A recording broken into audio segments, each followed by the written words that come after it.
J'aimerais savoir aujourd'hui si tu es sûr de poursuivre le bon rêve.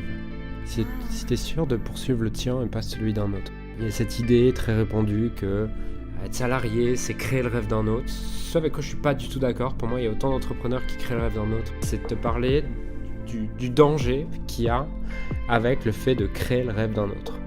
Chacun est différent, mais que chacun a un système de valeurs qui est différent. Et que quand tu commences à rencontrer des gens qui ont un niveau de leadership qui est élevé, que ce soit des gens que tu rencontres en vrai, ou que ce soit des gens que tu écoutes sur Internet, que tu suives sur Internet, il y a un truc qui fait que lorsque plus le niveau de leadership d'une personne est élevé, plus elle peut avoir tendance à injecter son système de valeurs chez toi. Quand je parle de système de valeurs, je parle pas d'idéalisme social, je parle vraiment de ce qui est important pour lui ou pour elle.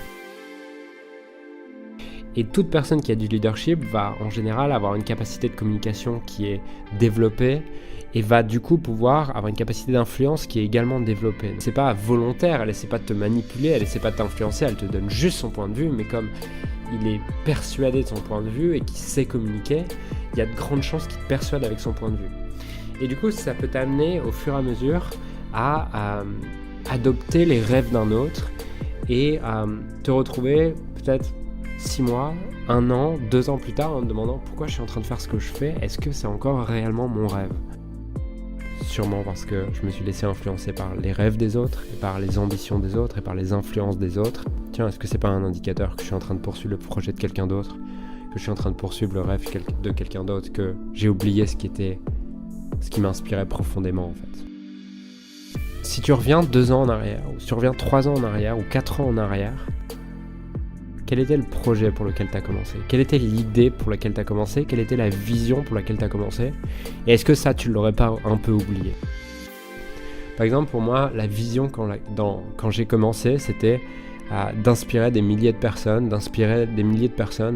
à vivre la vie la plus riche et la plus passionnante possible, la plus inspirante possible, le plus en accord avec ses valeurs, d'apprendre à s'aimer. C'est un message de développement personnel en fait, que j'ai réintégré justement ces derniers mois dans mon message, parce que c'est vraiment la vision et la raison pour laquelle je fais tout ça. C'est une question qui est parfois dure en fait à se poser. C'est parfois dur également de regarder en face et de se dire putain, ça fait 3 mois que je m'éloigne, ça fait 6 mois que je m'éloigne. Forcément, elle est influente cette réponse, elle te persuade cette réponse, elle te persuade que la manière dont tu vois les choses, c'est la bonne manière de voir les choses.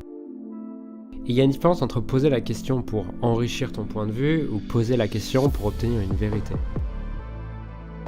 On passe tous en fait par cet éloignement et je crois que l'éloignement c'est quelque chose qui va avec le rapprochement. Est-ce que ce que je suis en train de poursuivre, je le poursuis réellement parce que c'est ce que j'ai au fond de moi, ou est-ce que je le poursuis par l'influence des mentors que j'écoute ?